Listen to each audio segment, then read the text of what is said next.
some of those issues? Well, individually, we got to take ownership of it. That's one-on-one.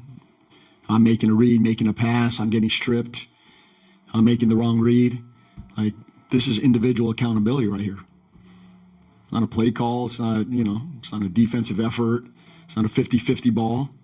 We're flat out turning it over. There's got to be some personal pride about that. Value every possession. There's nothing more tricky than that. Value each possession.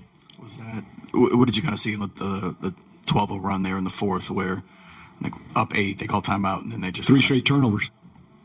And their physicality picked up, but they were physical the whole game.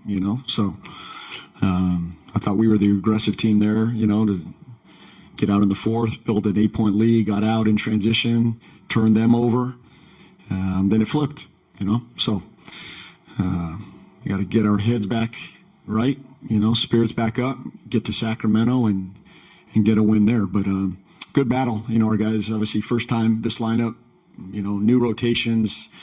It's new for everybody right now, but we had a shot to win an NBA game in LA, and we just did not close, to our capabilities. I was going to say, just going to that new lineup, what did you kind of think, especially a really fast start for that group? Good starts, yeah, and I think good third. Start of the game was good. Start of the first and the third were both good starts. The close was not good. So, that group's got some work to do, but I liked what I saw. There's something there, and that group has to get better for us to win. What did you, just a few games in now, what have you thought of DeJounte, after the long layoff, working his way back in with these guys? I think, 15, 8, and 8 tonight. Yeah, it's incredible. I mean, just to have him at this level this soon, and he's a warrior. He battles. Guys love being out there. He competes. So just incredible what he's doing. What do you see from Zion with just jumping back into things? He looked good. He had a lot of, pop to his step. He was aggressive tonight.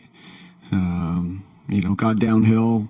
I got to watch some of those clips. It looks to me like there's a lot of contact on that. And it's a tough whistle there, with Z driving the ball. But he had great force, great poise. I thought he brought it on the defensive end as well. So really good performance by him. Yeah, to that point, how do you see him play through moments where he's not getting calls? You got to be frustrated. If I'm him, I'd be frustrated, and it's a question for him, but I sense it, I see it, I talk to him about it, but I understand it's a tough call, but, the amount of force he goes to, the rim with, there's certainly a lot of contact. There's a lot of contact there, in my opinion. So, we got to, do what we can do as an organization, as a team to protect him. Obviously, within the moment, he's got to keep his head and his poise, but it's extremely frustrating, and I sense that, and I see it, and it's really every single night. So we just got to keep battling, stay together.